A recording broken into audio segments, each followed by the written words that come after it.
All right, Shalom, Shalom, Israel, Shalom. This is Fisherman for Zion. Passover 2023 edition. Right, we give all glory, honor, and praise to the Most High God, the Heavenly Father, whose name alone is Yahweh, and we do so in the name of His only begotten Son, Yahweh Shah, who the world ignorantly calls Jesus Christ. We the Fisherman for Zion, right, on the scene, right, the water to the Most High for allowing us to see another day, another year to celebrate the Passover, right, and the remembrance of the Most High saving His children and the remembrance of His only begotten Son, Yahweh Shah, right? Let's kick it off with Luke chapter 22 and verse 8. Let's kick it off with the book of Luke chapter 22. Let's go to verse 8. It's the book of Luke, chapter 22, starting at verse 8.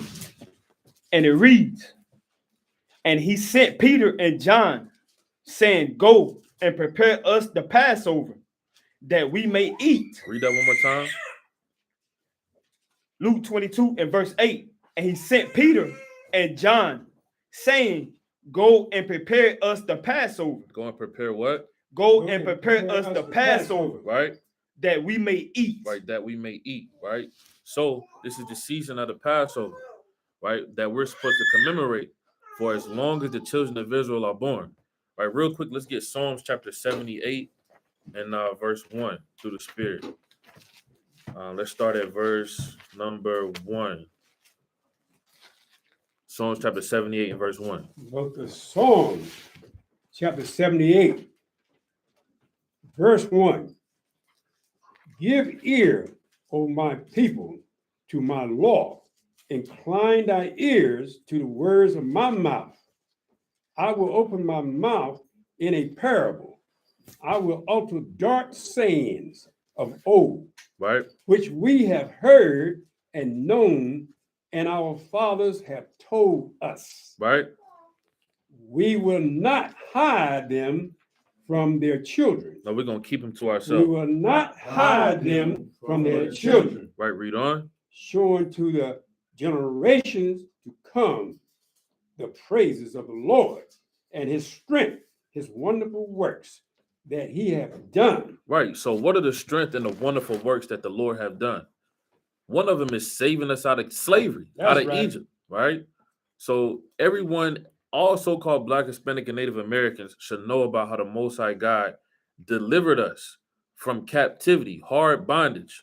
From who? From our enemies, right? This happened many, many years ago. Many, many years ago. We were literally saved out of slavery, right? You could read about that in Exodus, how the Lord sent the plagues upon those wicked, nasty Egyptians and saved us out of captivity and did wonderful works for us, as it said in verse 3. Can you read that verse one more time? I mean, verse 4? Come. Yeah, Book of Psalms, chapter 78, verse 4. We will not hide them from their children, showing to the generation to come the praises of the Lord and his strength and his wonderful works that he have done. Con, read verse 5. 5. For he established a testimony in Jacob and appointed a law in Israel, Right, which he commanded our fathers, that they should make them known to their children. right, read on. And verse 6, the generation to come, That the generation to come, right, might know them, even the children which should be born, who should arise and declare them to their children. right. So we give all glory and honor and praises to the Most High that he left us these records, right? That's why the Lord said, if it had not been for the Lord who was on our side, and we would have been consumed. Right. The nations would have consumed us if the Lord wasn't merciful to leave us our records. Right. We would have no clue, right? You ever wonder why the so-called slaves, which are Israelites, sung those songs like the Jordan River, right? And Swing Low, Sweet Chariot. Yes. We may not have had the knowledge at the time, but it was in our spirit to know that that was us. So it's of the Lord's mercies that we're not consumed and have these records to bethink ourselves, to know that the Most High judgments and his wonderful works that he's done for us, right? So let's go back to Luke, right? Luke chapter 22 and verse 8 to see what the Lord says. Before we move on, does everybody know about our history and how the Lord saved us out of Egypt? You be honest, bro. Yeah, you kind of sort of. All right, well, we could read the history of it, right? Let's just go straight to Exodus chapter 1. Start at the top. Come. Exodus chapter 1, verse 1. Now these are the names of the children of Israel, which came into Egypt. Every man and his household came with Jacob: Reuben, Simeon, Levi, and Judah, Issachar, Zebulun, and Benjamin, Dan, and Naphtali, Gad, and Asher, and all the souls that came out of the loins of Jacob were 70 souls.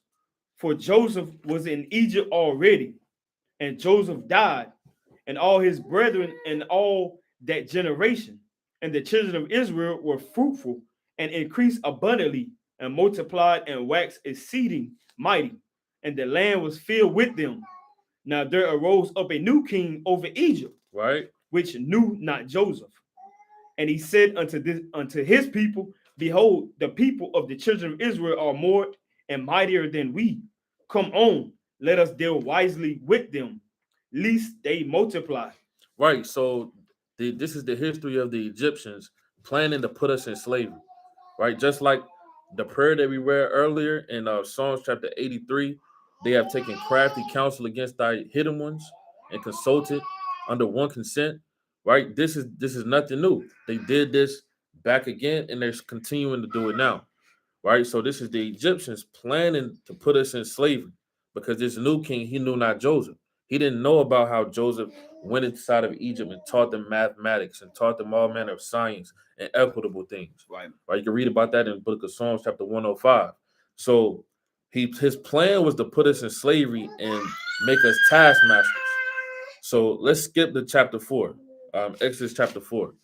And let's start from the top, right? Just to summarize it. Exodus 4 and 1. And Moses answered and said, But behold, they will not believe me, nor hearken unto my voice. Right. So at this time, the Most High God visited Moses via an angel, right, and charged him to go save the children of Israel. Right. Now, let's read that account real quick because a lot of people think that the Most High God came out of his third heaven and literally talked to Moses. That's not what happened.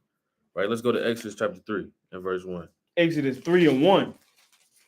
Now Moses kept the flock of Jethro, his father-in-law, the priest of Midian, and he led the flock to the backside of the desert and came to the mountain of God power, even to Horeb.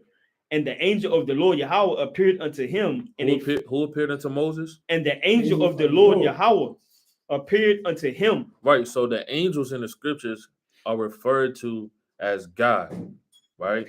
Because they are gods. They're powers. They're rulers on the earth.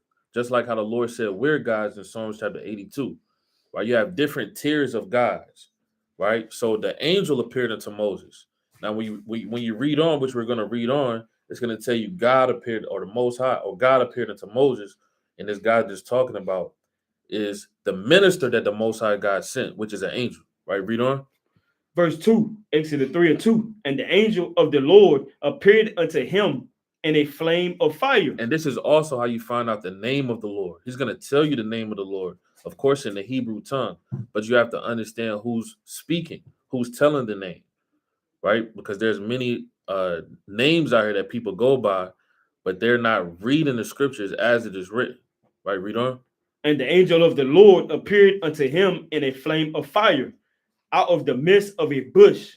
And he looked, and behold, the bush burned with fire. Right. This is the same encounter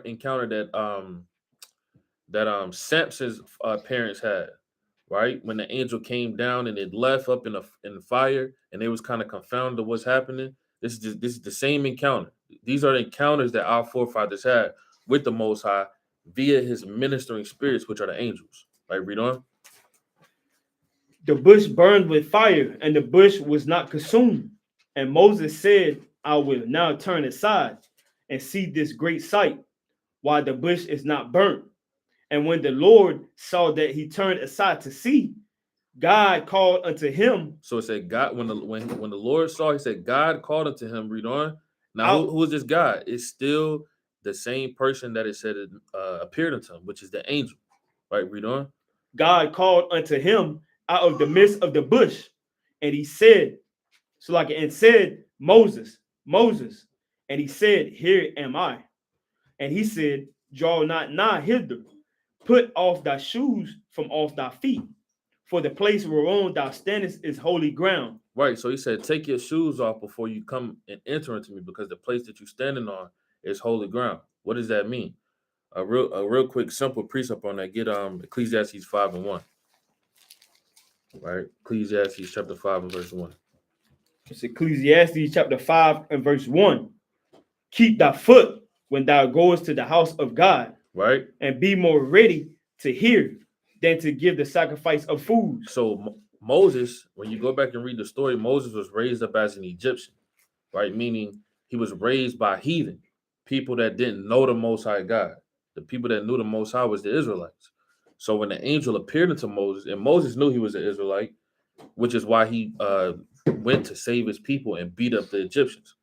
So the Most High charged him to leave those doctrines that he was raised up as an Egyptian, and take his shoes off. That's a signification for that, right? Come as a babe, just like in the truth and so-called New Testament. In John chapter 3, it says, be born again. This is the same concept, right? So when you read in the scriptures in what you call the New Testament, you're going to find out when you read in the so-called Old Testament, it's a mirror of the same thing. So when Moses was trying to take off his shoes, he was charged to leave the doctrines, leave the folly that he just read, that he just was taught, and come to the Most High in spirit and in truth. That's really what it means on a deeper level, right? So go back to that in Exodus. Exodus 3 and 2. Verse 6. Use that verse 6. Verse 6. Moreover, he said, I am the God of thy father, the God of Abraham, the God of Isaac, and the God of Jacob. And Moses hid his face, for he was afraid to look upon God. And the Lord said, I have surely seen the affliction of my people, which are in Egypt, and have heard their cry by reason of their taskmasters. Right. For I know their sorrows, and I am come down to deliver them out of the hand of the Egyptians, and to bring them up out of that land unto a good land, and a large, unto a land flowing with milk and honey, unto the place of the Canaanites, and the Hittites, and the Amorites, and the Perizzites, and the Hivites, and the Jebusites. Now therefore, behold, the cry of the children of Israel is come unto me, and I have also seen the oppression wherewith the Egyptians oppressed them. Right. So the same thing that's going on now, that's the same thing that happened here in America, right? The Lord has seen all of our affliction here in America.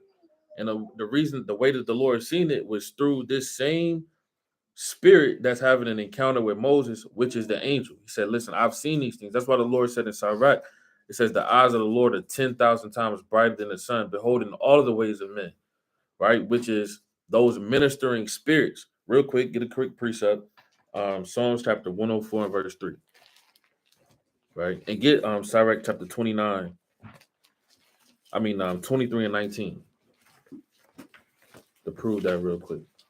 Psalms chapter 104, verse 3. Okay.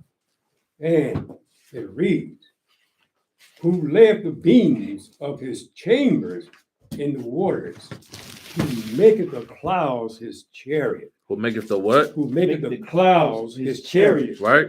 Who walketh upon the wings of the wind. Continue. Okay.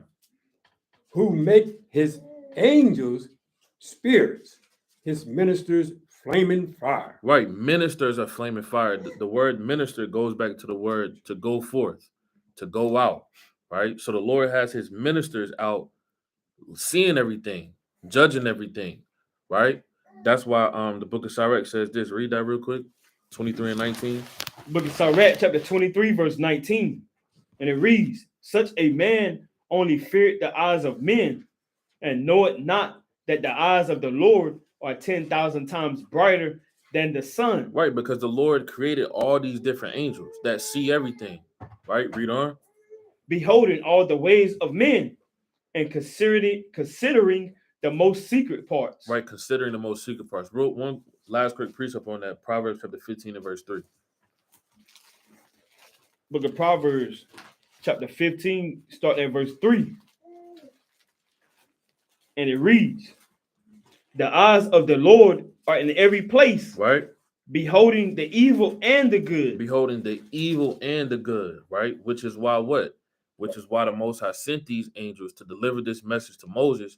Hey, I'm going to save the children of Israel. I see all the affliction that's taking place. I see the evil that's being done to my chosen people. Right? So go back to Exodus chapter 3 and let's jump down to verse 13. Exodus chapter 3, verse 13.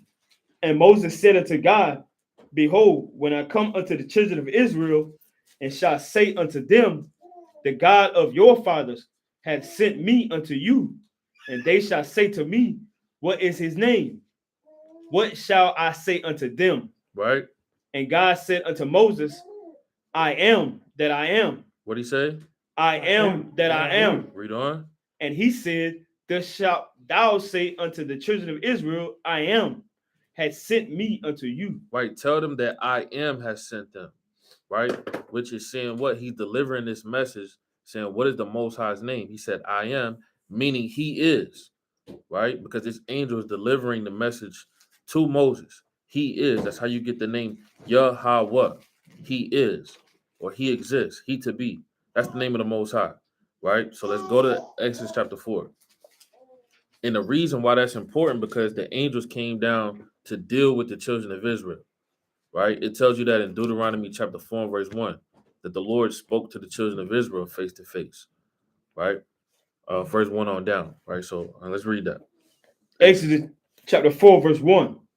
And Moses answered and said, but behold, they will not believe me, nor hearken unto my voice, for they will say, the Lord had not appeared unto thee. And the Lord said unto him, what is that in thy hand? And he said, a rod. And he said, cast it on the ground. And he cast it on the ground, and it became a serpent. And Moses fled from before it. And the Lord said unto Moses, put forth thine hand and take it by thy tail. Right. So the Most High had to, like, brothers, when they say, do the Jews require a sign? Right. Like we was talking earlier, the brothers, the brother threw up some prayers like, well, Lord, I want to see it. I want to see a chariot. Next thing you know, the Most High delivers and answers for you. Right. So this the same way. This how our people been getting down. Well, Lord, let me see something. Right. That's how Jake always, let me see something. Well, let me show me what you got. Right. You don't believe it until you actually see it. This how our people is, man. Our forefathers the same way. So read on. Verse 4. And the Lord said unto Moses, put forth thy hand and take it by the tail.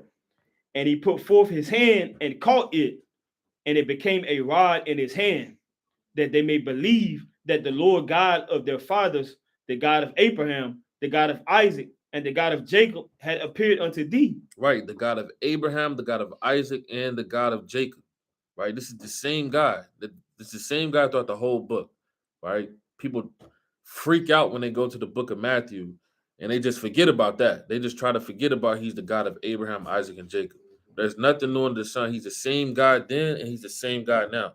The God of Abraham, Isaac, and Jacob is going to save these same people as before in ancient Egypt. Right? Read on. Verse 6.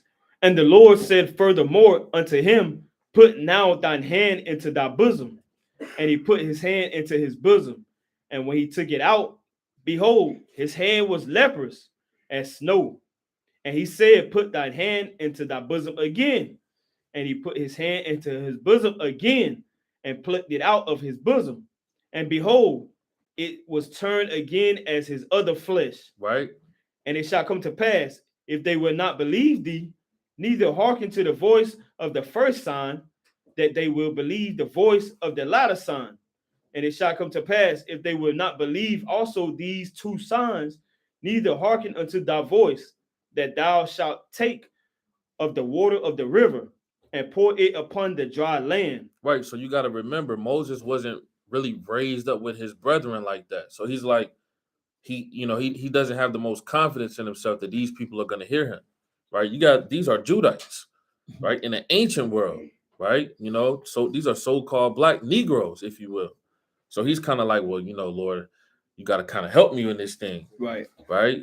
I need to understand. You think I can do this? I'm just Moses, right? Read on. And the water which thou takest out of the river shall become blood upon the dry land. Right. And Moses said unto the Lord, O my Lord, I am not eloquent, neither heretofore, nor since thou hast spoken unto thy servant, but I am slow of speech and of a slow tongue. And the Lord said unto him, What does that mean, right? When he said, I'm of slow speech and a slow tongue. You said he stuttered? Give me Acts 7:22.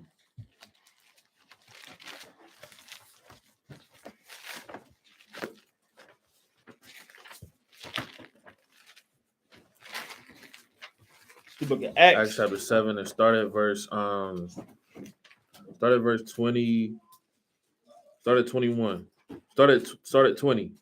book of Acts chapter 7 and verse 20, in which time Moses was born and was exceeding fair, Right. Moses was born and he was exceeding fair. Read on.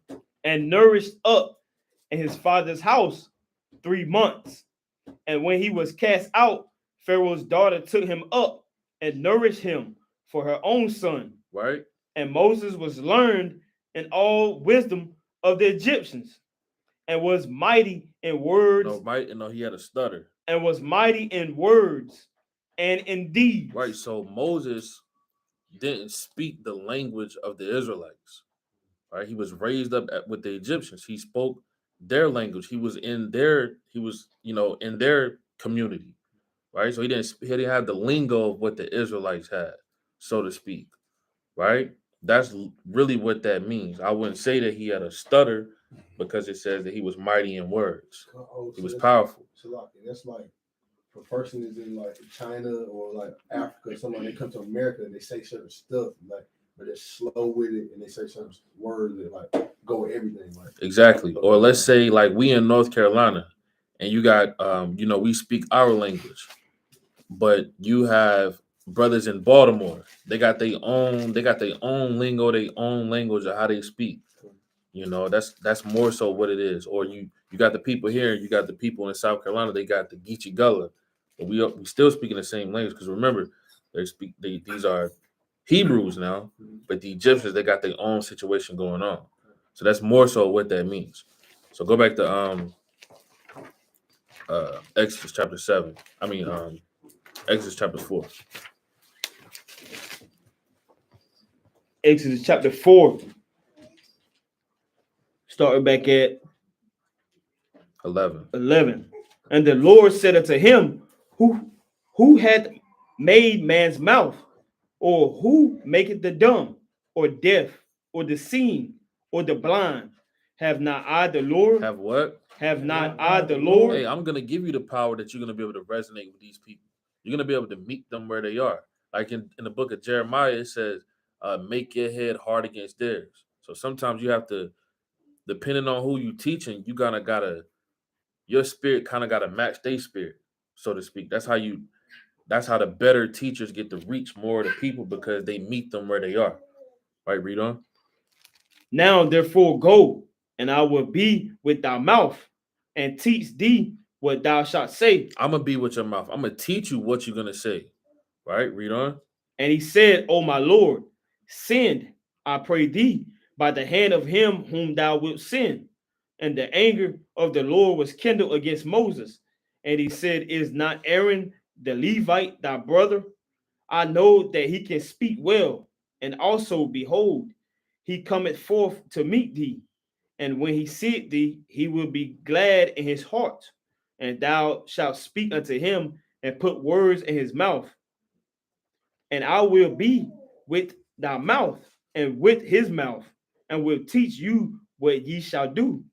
And he shall be thy spokesman unto the people, and he shall be, even he shall be to thee instead of a mouth. All right, now hold that what you got. Let's jump to Exodus 7 and 6, right? So this is the Most High. He getting Moses ready for this huge task that he's about to do, saving the children of Israel out of captivity. Now, like the scripture said, this is a new king on earth. So this new king is doing what he want to do. You know, Moses is gonna go in there, and is he gonna hearken into Moses? Let's find out. Exodus chapter 7, verse 6, 16. 16. Book of Exodus. Let's start at 15. Chapter Let's 7, start at 14, Salaki. chapter 7, verse 14. And the Lord said unto Moses, Pharaoh's heart is hardened. He refuses to let people go. Right? Get thee unto Pharaoh in the morning. Lo, he goeth out unto the water, and thou shalt stand by the river brinks against he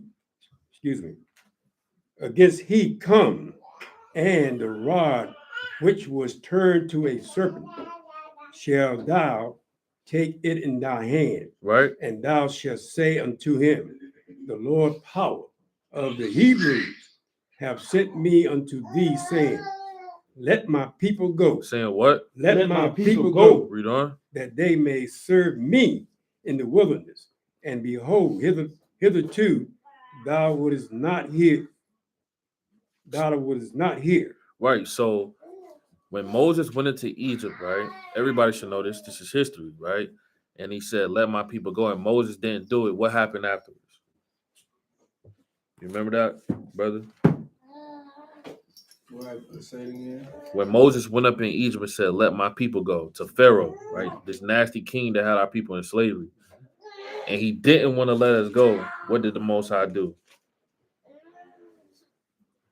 He hardened his heart. Yeah, it's gonna tell you on it in the next verse. We're gonna read it. So, all right, so these are the plagues. So we're gonna read the plagues. So there was how many plagues? Everybody know, y'all know, you know. How many plagues were there? 10. 10. There was 10 plagues. Yeah, it was 10 plagues. So let's read them, right?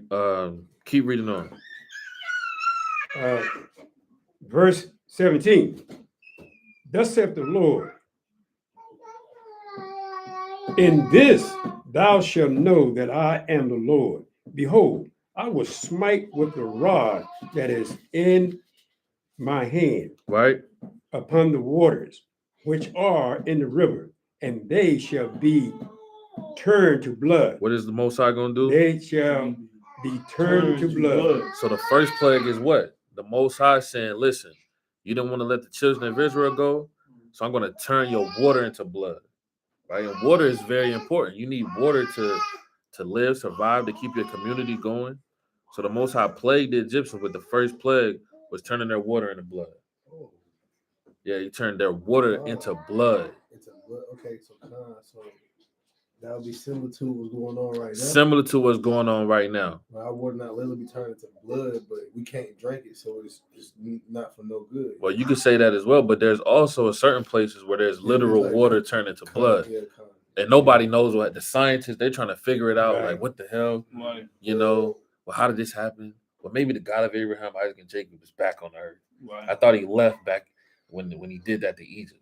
Maybe he's back. We done messed up. Okay. So these things are happening again, right? If you look that, but they're not showing it on the news though. Right. But these things are literally happening again. So the first plague, and that's why this is important. This history is important because this is Egypt. This is Egypt all over again. Real quick, get Revelation chapter 11 and verse 8.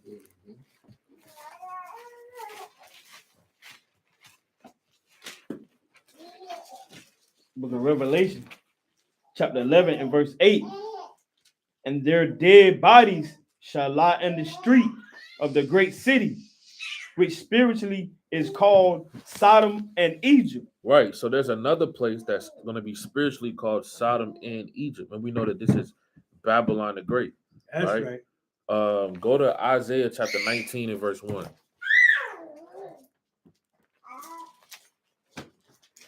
The book of Isaiah chapter 19, starting at verse 1. And it reads, the burden of Egypt. Behold, the Lord rideth upon a swift cloud. Right. The Lord is going to ride upon a swift cloud, meaning a chariot. Read on. and shall come into Egypt, and the idols of Egypt shall be moved right? at his presence, and the heart of Egypt shall melt in the midst of it. So the Lord said there's going to be another Egypt through the prophet Isaiah. He's going to come in the midst of it, and the hearts of the people are going to melt, right? They're going to be like, wow, this was written in the scriptures the whole time. We did all these abominable acts to the children of Israel. Like there was a brother just a few weeks ago in Mississippi, I believe. They found his body decapitated, right? Y'all seen that? He was like 25 years old. He texts his mom's like, it's some white guys there hunting for me. The next thing you know, her son is gone. And then they find his body, and then they after they did the autopsy, they shipped this body back in like a shoebox, like a regular box. So it's like, is there foul play going on? What's going on? The skull, you can see his skull just kind of like it's cracked open, and they don't know what happened. So this is why the Lord said he's gonna come into Egypt, and the people's heart is gonna melt. Right, read on. And the idols of Egypt shall be moved at his presence, and the heart of Egypt shall melt in the midst of it. Right, read. And I will set the Egyptians against the Egyptians. And that's happening right now. The Egyptians against the Egyptians, meaning the heathen against the heathen. Right? You got the so-called white man. They got a kingdom split. You got the you got the Democrats against the Republicans. You got the Brits against NATO. the Brits against NATO. You got these Chinese people that then came over here and assimilated themselves as Egyptians. They kind of leaving the ways of the Egyptians, and now they're at war with one another. You got these different sides, which is the Egyptians against the Egyptians. Read on. And they shall fight every one against his brother, and every one against his neighbor. Right. City against city, and kingdom against kingdom. You see that? And the Lord said the same thing in Luke chapter 21. So yeah, this is Egypt again. So let's go back to where's we at? Exodus 7. 7 and Yeah, let's so that was 20. we was at the first plague. So the first plague was what? Turn the water into blood. Mm-hmm. Now let's read on a little more on that. Okay, you want to continue at 18 or what? Or you want to go? Let's read verse 19. Okay. Book of Exodus, chapter 7, verse 19. And the Lord spake unto Moses, saying unto Aaron, take thy rod and stretch out thy hand over the waters of Egypt, upon their streams, upon their rivers, and upon their ponds, and upon all their pools of water, that they may become blood. Right? And that there may be blood throughout all the land of Egypt, Right? both in vessels of wood and in vessels of stone. You see that? So the Most High amped it up, right? He amped up the blood and played the Egyptians. So let's go to the second plague, which is Exodus chapter 8. And let's go to verse 5. So what was the second plague? Anybody know? He turned all the rest of the water. Is that what we just read, verse 19? Right. So the first one was water. I was asking, did anybody know the second plague? You said fish? The fish died and all the fish died and And the river shall be stank. Let's read it. Exodus chapter 8 and verse 5. Okay. Exodus chapter 8, verse 5. And the Lord spake unto Moses, say unto Aaron, stretch forth thy hand with thy rod over the streams, over the rivers, Right. and over the ponds, and cause frogs to come up upon the land of Egypt. Right? And Aaron stretched out his hand over the waters of Egypt, and the frogs came up and covered the land in Egypt. And the magician did so with their enchantments, and brought up frogs upon the land of Egypt. Then Pharaoh called for Moses and Aaron and said, entreat the Lord that he may take away the frogs from me. Right. So this king called them up. These prophets said, listen, get the Lord to get these frogs way out of here. Right? Yeah, I'm not letting you go, but tell your God to get these frogs away. Right? That's synonymous for the so-called white man. That's what he's doing. He's doing the same thing right now. Right, read on. and from my people, and I will let the people go, that they may do sacrifice unto the Lord. And Moses said unto Pharaoh, glory over me. When shall I entreat for thee and for thy servants and for thy people to destroy the frogs from thee? Right. So the second plague was the frogs. Right. So let's go to the third one. Let's go to verse 16. Verse 16. And the Lord said unto Moses, say unto Aaron, stretch out thy rod and smite the dust of the land, that it may become lice throughout all the land of Egypt. Right. So the third plague, after he did the frogs, he plagued the whole entire landmass with lice. That's a terrible plague. So it's just lice just flying all through the sky. Like imagine if you walk outside, lice is all on the car, right? You walk out, it kind of fill your body up, kind of how like the bees are. You can't Flying your walk eye. nowhere. Yeah, flying your eye, flying your mouth, flying your nose. You know, y'all remember that commercial, the news reporter? He's like, it's flying in my- yeah, you can't do nothing. This is what the Most High did to the Egyptians, right? Read on. That was lice. Got me thinking, man, I done lost my spot. We was at verse 16. So I think verse 17. 17. And they did so, for Aaron stretched out his hand with his rod and smote the dust of the earth, and it became lice in man and in beast. All the dust of the land became lice throughout all the land of Egypt. Right. So the Lord made all the dust in the land become lice. Right. So that's the third plague. Yeah, that's wild. That's crazy. So let's go to verse 20. Let's go to verse 20 now. Verse 20. And the Lord said unto Moses, rise up early in the morning and stand before Pharaoh. Lo, he cometh forth to the water, and say unto him, thus saith the Lord, let my people go, that they may serve me.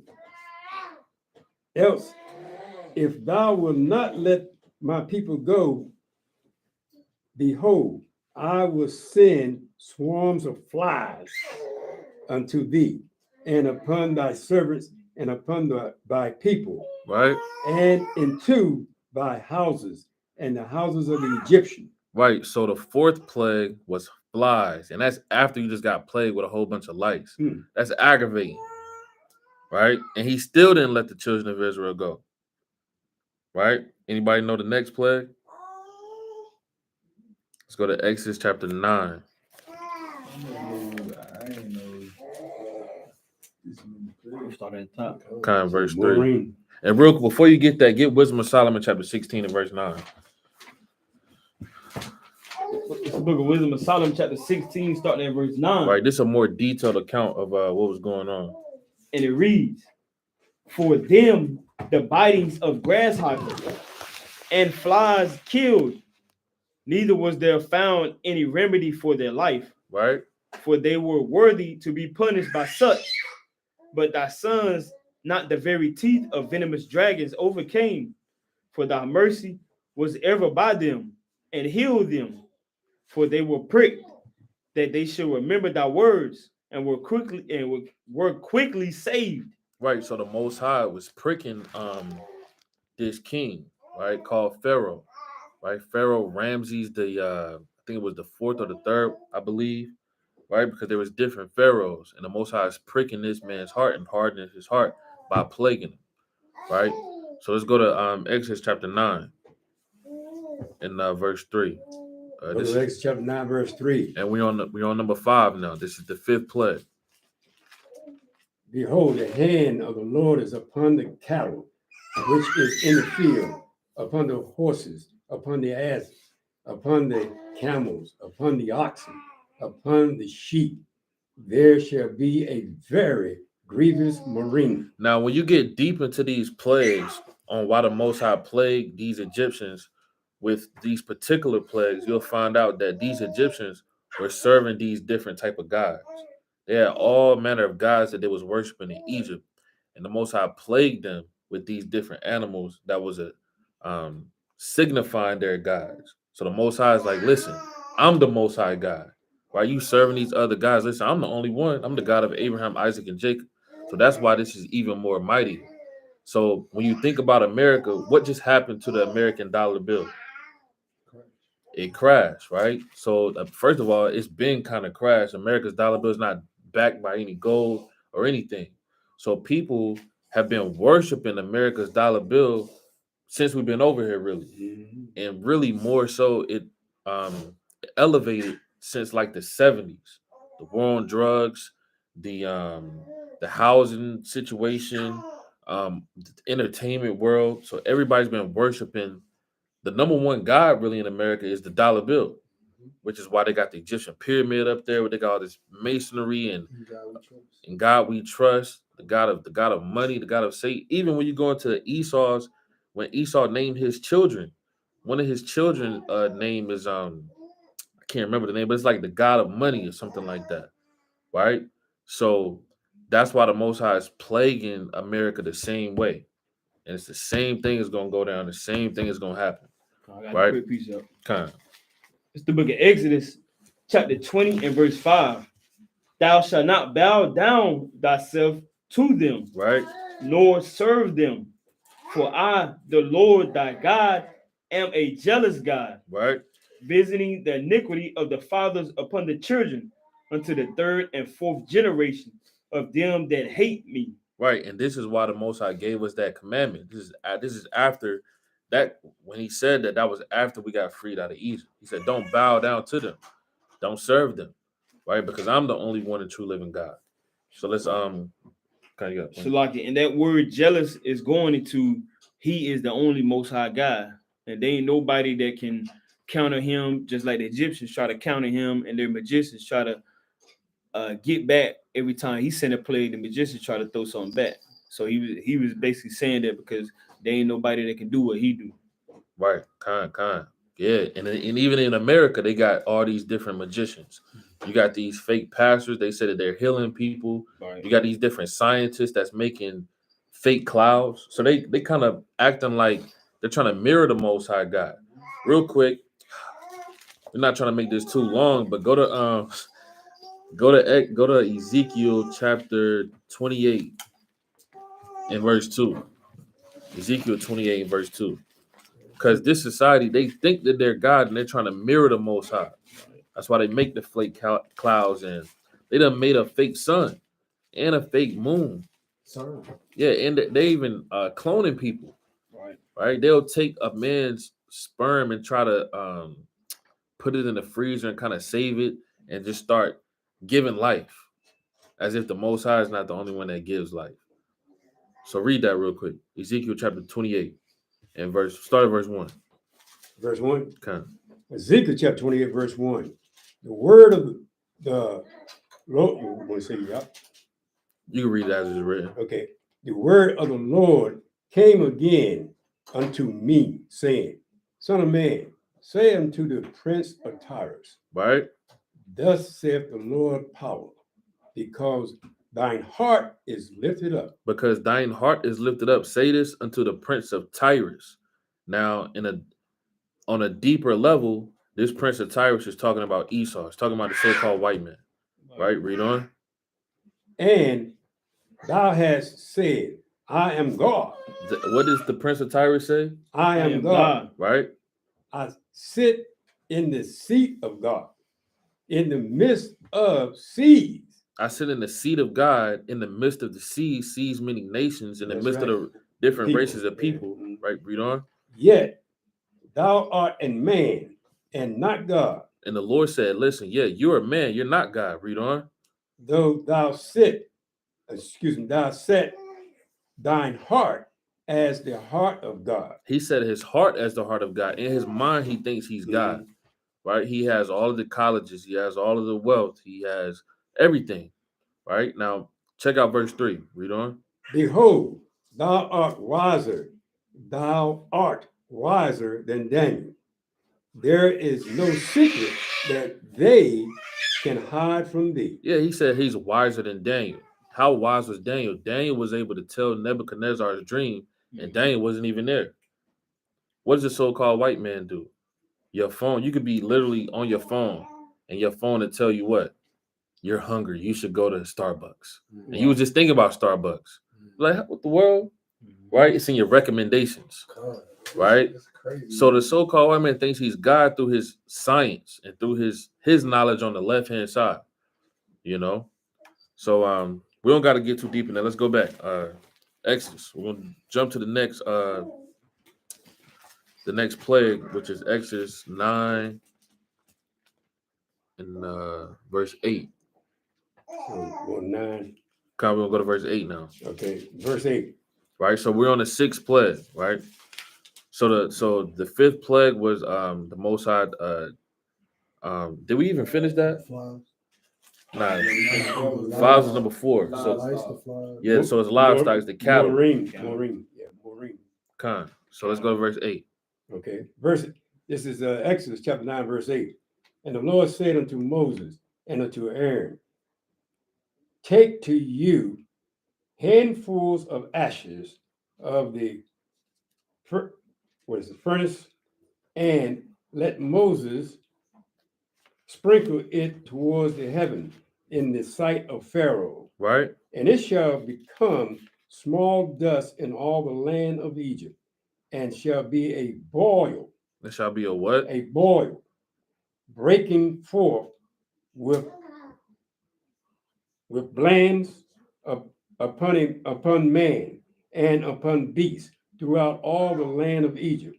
And they took ashes of the furnace and stood before Pharaoh, and Moses sprinkled it up towards heaven, and it became a boil. Right. So the next one was the boils. And if you read on, it'll tell you that those same magicians of the Egyptians, they tried to mirror the same plague that the Most High God did. So this is why the Most High God is still plaguing them, because Pharaoh is like, hey, my servants can do that. Right? That's kind of what he's saying in my mind. Oh, you're gonna do the blood? Okay, guess what my magicians can do? Oh, you're gonna do the lice? Guess what my magicians can do? Oh, you're gonna do the boils? Guess what my magicians can do? Right? So this is why the Most High God continued to plague them, right? So let's jump down. Let's get the next one in verse 16. No, verse 22. Verse 22, and it reads, and the Lord said unto Moses, stretch forth thy hand towards heaven, that there may be hail in all the land of Egypt. Continue. Con. Upon man and upon beast and upon every herb of the field throughout the land of Egypt. And Moses stretched forth his rod towards heaven. Right. So Moses took his rod, read on, stretched it to heaven. And the Lord sent thunder and hail, and the fire ran along upon the ground, and the Lord rained hail upon the land of Egypt. Right. So the Most High brought hail to the Egyptians, breaking up the crop and everything. breaking up the crop. People aren't able to do goods and service and buy and sell and be out there. You know, you can catch a concussion if a huge hail ball hits you in the head. You know, so and you got to remember the Egyptians had the greatest economy at this time. So the Most High is destroying their economy pretty much. He's destroying their economy and destroying the people. So, and you can read a deeper account of Wisdom of Solomon. That's what you're about to get. I was trying to look for the precept. Chapter 19 and verse 18. Exodus. No, Wisdom of Solomon. Wisdom of Solomon. While he going there, there's a video where it's showing hail that is the size of softball. Con. And this hail in verse 24, it said the Most High put fire in it. Yeah. And we mingled it with fire. Yeah. So imagine something cold and big, and now it's hot. The fire is falling, man. That's Yeah. Imagine that joint hits your shoulder. Next thing you know, you look at your shoulder is just melting inside. And you kind of numb. You like, what the hell? You already got boils on you. Right. You got it? It's Wisdom of Solomon, chapter 19 and verse 18. For the elements were changed in themselves by a kind of harmony, like as in a psaltery notes change the name of the tomb, and yet are always sounds, which may well be perceived by the sight of the things that have been done. For earthly things were turned into watery, and the things that before swarmed in the water now went upon the ground. The fire had power in the water, forgetting his own virtue, and the water forgot his own quenching nature. What verse you at? Verse 20. All right, read on. Verse 21. On the other side, the flames wasted not the flesh of the corruptible living things, though they walked therein, neither melted they the icy kind of heavenly meat that was of nature apt to melt. For in all things, O Lord, thou didst magnify thy people. Right, so that's it on that. Right, so was the hellfire was the seventh plague. So let's go to verse 8. Right, we're kind of running through this. You should read this on your own. Right. So let's go to Exodus chapter 10 and verse 12. 10, 12. Kind of. Exodus chapter 10, verse 12. And it reads, and the Lord said unto Moses, stretch out thy hand over the land of Egypt for the locusts, that they may come up upon the land of Egypt and eat every herb of the land, Right, even all the hail had left. And Moses stretched forth his rod over the land of Egypt, and the Lord brought an east wind upon the land all that day and all that night. And when it was morning, the east wind brought the locusts, and the locusts went up over the land of Egypt and rest in all the coasts of Egypt, very grievous, where they before them there were no such locusts as they, neither after them shall be such. right. So the locust was next, right? Played him with the locust. Now let's jump to verse 20. Oh, verse 20, Kind of. and it This is reads, the ninth plague. okay, verse 20. But the Lord hardened Pharaoh's heart so that he would not let the children of Israel go. Right, so he's still proud. Read on. And the Lord said unto Moses, stretch out thy hand towards heaven, that there may be darkness over the land of Egypt, even darkness which may be felt. Which may be what? Which may be felt. Right, what does that mean? Go to Wisdom of Solomon 17 in verse 4, I believe, or 2. Right, so he said, let darkness come upon the land that it may be felt. Right, Wisdom of Solomon chapter 17 and verse 4. For neither might the corner that held them keep them from fear, but noises as of waters falling down sounded about them. so it's so dark that you can't see nothing. They're starting to hear noises. Imagine if it's just pitch black dark and you just hearing noises. Like you're in the alleyway and you're hearing noises. That could make you bug out. Read on. And sad visions appeared unto them with heavy countenances. No power of the fire might give them light, neither could the bright flames of the stars endure to lighten that horrible night. Only there appeared unto them a fire kindled of itself, very dreadful. For being much terrified, they thought the things which they saw to be worse than the sight they saw not. Right, so they were so terrified that they just what's the word I'm looking for? You're imagining things that's not there. Hallucinate. Yeah, you're hallucinating. That's the perfect word. That's what's going on. Read on. As for the illusions of art and magic, they were put down, and their vaunting and wisdom was reproved with disgrace. Right, so that's it on that. Right, so let's go to the last one in Exodus chapter 12 and verse 29. Exodus 12 and 29. Book of Right. Exodus chapter 12, verse 29. Right, this is the worst one of them all that the That's Most High right. did to him. That's right. And it came to pass that at midnight the Lord smote all the firstborn in the land of Egypt, from the firstborn of Pharaoh that sat on his throne unto the firstborn of the captive. Right, that was in the dungeon, and all the firstborn of cattle. So the Most High smote all the firstborn of almost everything, Even the cattle. right? Even the cattle, Animals. you know. Read, No mercy. yeah, no mercy, Mm. right? No respect of persons. Read on. And Pharaoh rose up in the night, he and all his servants and all the Egyptians. There was a great cry in Egypt. There was a what? There was a great cry in Egypt. There was what? There was a great cry in Egypt. Read on. For there was not a house where there was not one dead. Right. So every household has somebody. They all felt it. Firstborn. Yeah. That's like, you know, sometimes you see something on the news and it's like, it's your race. And it's like, man, that happened to them. But you don't really feel it. It's like, yeah, you know. And somebody be like, but if that happened to you, you'll kind of be more like, if somebody goes missing, you might repost it on Facebook. But if that happened to you, you're going to be up like, nah. Right? Everybody felt this. Every household the Most High touched. That's mighty. Right? Read on. And he called for Moses and Aaron by night and said, rise up and get you forth from among my people. Right? He said, what? This is Pharaoh now. I said, and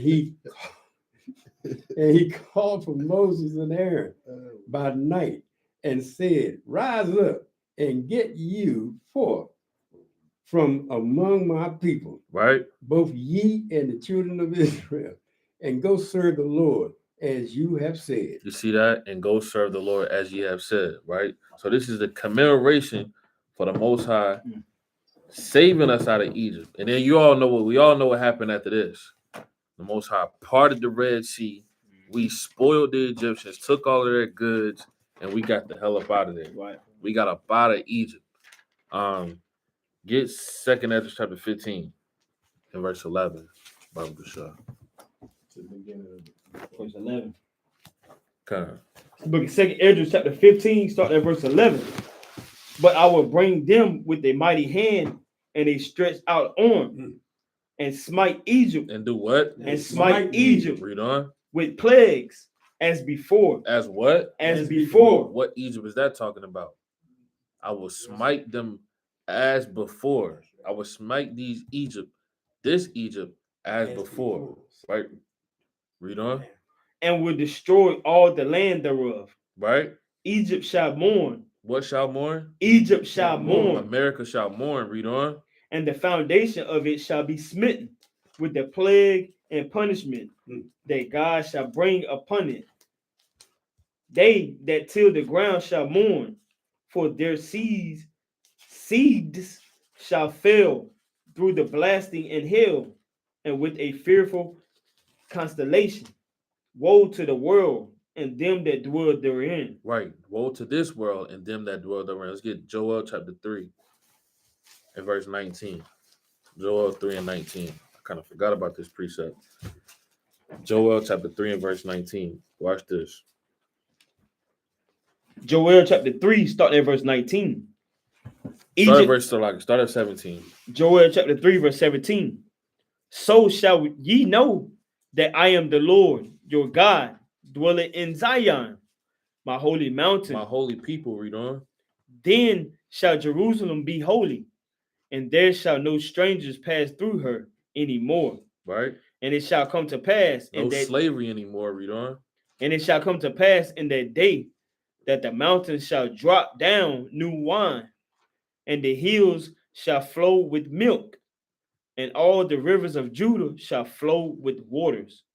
And a fountain shall come forth of the house of the Lord, and shall water the valley of Shittim. Right? Egypt shall be a desolation, and Edom And who? and Edom Read on. shall be a desolate wilderness. Read that one more time. And who? And Edom shall be a desolate wilderness. Read on. For the violence against the children of Judah, because they have shed innocent blood in their land. Right? But Judah shall dwell forever, and Jerusalem from generation to generation. Right? For I will cleanse their blood that I have not cleansed. For the Lord dwelleth in Zion. Can't get around that. Right? Let's go to the book of Hebrews chapter 9 and verse 12. Right? Hebrews chapter 9 and verse 12. You can't get around those prophecies. That's why the Christian church, they don't want to deal with those prophecies because that's talking about America. Right? Hebrews chapter 9 and verse number 12. Okay, Hebrews chapter 9, verse 12. It reads, neither by the blood of goats and calves, but by his own blood. By his what? By his own blood, Read on. he entered in once into the holy place, having obtained eternal redemption for us. Right? Continue. Come. For if the blood of bulls and goats, and the ashes of an heifer sprinkle the unclean, sanctified to the purifying of the flesh, Right? how much more shall the blood of Christ? Right. How much more shall the blood of Hamashiach Yahushua? Right? Because he literally gave his life so that we can commemorate him and bethink ourselves so that we be ready when he comes back to save us from Egypt again. Let's go to 1 Corinthians chapter 5 and verse 7. 1 Corinthians chapter 5 and verse 7. Chapter 5, verse 7. Purge out therefore the old leaven. What the Lord say? Purge out therefore the old leaven, Read on. that ye may be a new lump, as ye are unleavened. For even Christ, our Passover, is sacrificed for us. Right. For even Christ, our Passover is sacrificed for us. Right. So we bethink ourselves about this Passover and we think about what Yahushua did, meaning gave his life, right? So that we can have a second chance and the opportunity as a whole entire nation. That's right. Right? The Jews and the Gentiles, meaning the Jews and the scattered Israelites, right? So that's literally what the Passover is about. Going back to Exodus, it's all about Yahushua, right? That's why it's commemorating the blood. That's why Yahushua did what he did on the cross, etc., etc.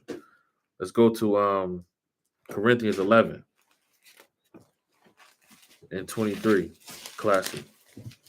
11, 1 Corinthians. Kind of 1 Corinthians 11 and 23. Chapter 11, verse 23. And it reads, for I have received of the Lord that which also I delivered unto you, that the Lord Yahushua, the same night in which he was betrayed, took bread. Right? And when he had given thanks, he brake it and said, take, eat, this is my body, Right? which is broken for you. This do in remembrance of me. Right. Do this Passover in remembrance of me. This Passover is all about Yahushua. Right? Read on. After the same manner, also he took the cup. Right? Which was wine. Read on. When he had supped, saying, this cup is the New Testament in my blood. Right? This do ye as oft as ye drink it in remembrance of me. Right? Read on. For as often as ye eat this bread and drink this cup, ye do show the Lord's death Till what? till he come. Till what? till he come. Right? Read on. Wherefore, whosoever shall eat this bread and drink this cup of the Lord unworthily Right? shall be guilty of the body and blood of the Lord. Right? Read on. But let a man examine himself. So let him eat of that bread and drink of that cup. Right? Examine thyself and see whether thou be in the faith, like it says in a precept. I can't remember it right now. Right? Corinthians 13:5. Yeah, Corinthians 13:5, the water. Read on. For he that eateth and drinketh unworthily eateth and drinketh damnation to himself, Right? not discerning the Lord's body. Not discerning the Lord's body. Meaning what? Go to Sirach 14 and 1. Go to Sirach chapter 14 and verse 1. The book of Sirach, Ecclesiasticus chapter 14 and verse 1. And it reads, blessed is the man that had not slipped with his mouth, and is not pricked with the multitude of sins. And it's not what? And is not pricked with the multitude of sins. Read on. Blessed is he whose conscience had not condemned him, and who is not fallen from his hope in the Lord. Read that one more time. Bible shot. Verse 2. Blessed is he whose conscience had not condemned him, and who is not fallen from his hope in the Lord. Right, because that's the reason why Yahweh Shai gave you this Passover and gave you this opportunity, that's so that you don't lose hope. That's why one of his biggest ministries was, O ye of little faith, right? So you're supposed to get built up in the faith, more and more in the truth. So this whole thing is about, right? I got a precept. Bring it up. This is the book of Romans chapter 6, starting at verse 7. For he that is dead is freed from sin. Now, if we be dead with Hamashiach, we believe that we shall also live with him, knowing that Christ Hamashiach, being raised from the dead, died no more. Death had no more dominion over him. For in that he died unto sin once. But in that he liveth unto God. Likewise, reckon ye also yourselves to be dead indeed unto sin, but alive unto God power through Hamashiach Yahweh Shah, our Lord. You want to elaborate on that? Being that we got to examine this Passover, being that you got to purge out the leaven, which is that sin. If you live in Christ, you keeping the law, statutes, commandments to the best of your ability. And if you fall short, not giving in to anything that is transgressing the law, but if you fall short, being that as it says in Isaiah, we all will fall short through the glory of the Most High.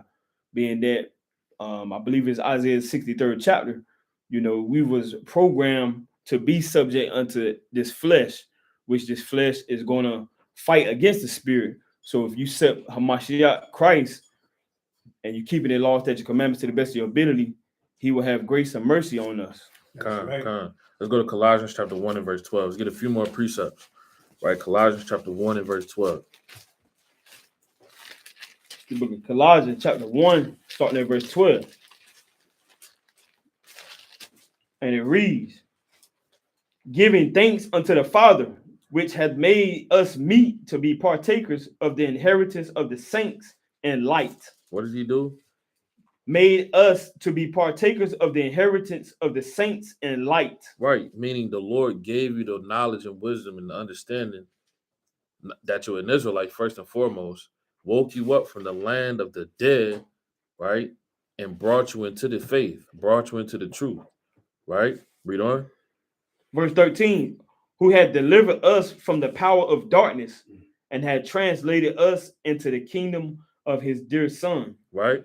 In whom we have redemption. Whom we have what? In whom we have redemption. Read on. Through his blood, even the forgiveness of sin. Even the forgiveness of sins through his blood.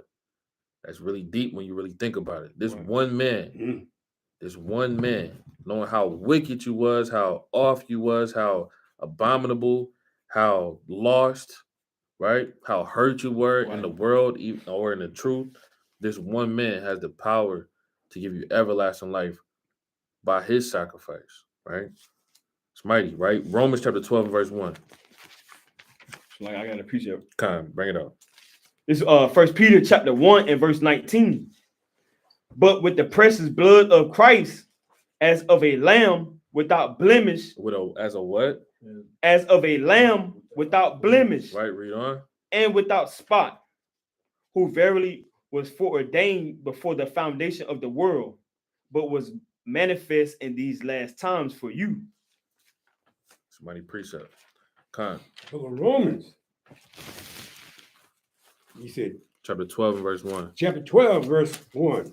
I beseech you, therefore, brethren, by the mercies of Yahweh, that ye present your bodies a living sacrifice, Right?